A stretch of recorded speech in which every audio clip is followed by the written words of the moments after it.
Mumbai Tug brought to you by Sunny's World. Pune's Pride Sunny's World, life in Funshine. Resort weddings, events, restaurants, adventure wellness.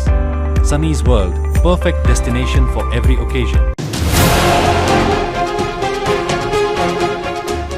Sunetra पवारांच्या जागेसाठी Navneet राणांची fielding. Rashtrawadi हक्काची जागा भाजपला सोडणार.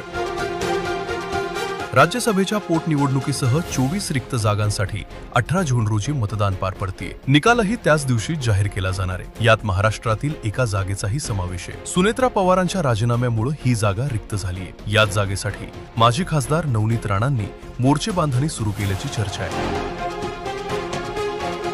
राज्यसभेची उमेदवारी मिळवण्यासाठी नवनीत राणांनी प्रयत्न सुरू केल्याची माहिती समोर येते. यासाठी नवनीत राणांनी बुधवारी सुनेत्रा पवार आणि पार्थ पवारांची भेट घेतल्याचंही कळतंय.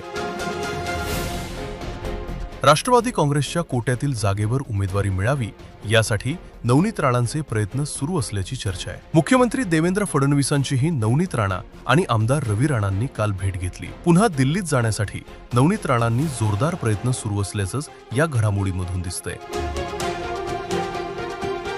दुसरीकडे राष्ट्रवादीतही या जागेसाठी प्रचंड स्पर्धा आहे.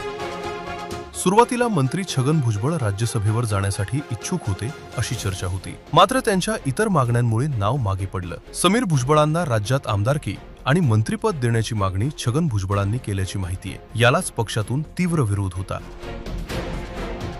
भुजबळांसह सुबोध मोहिते पाटील, अविनाश आदिक आणि प्रमोद हिंदुराव यांच्या नावाचीही राज्यसभेच्या जागेसाठी चर्चा होती. राष्ट्रवादीच्या बैठकीत या नावांवर प्राथमिक चर्चा झाली आहे. आता लवकरच पक्षाकडून उमेदवाराच्या नावावर अंतिम शिक्कामोर्तब केलं जाणार आहे. त्यातच आता नवनीत राणांचं नाव पुढे आलंय. 2024ची लोकसभा नवनीत राणा भाजपकडून लढल्या, मात्र पदरी पराभवाला.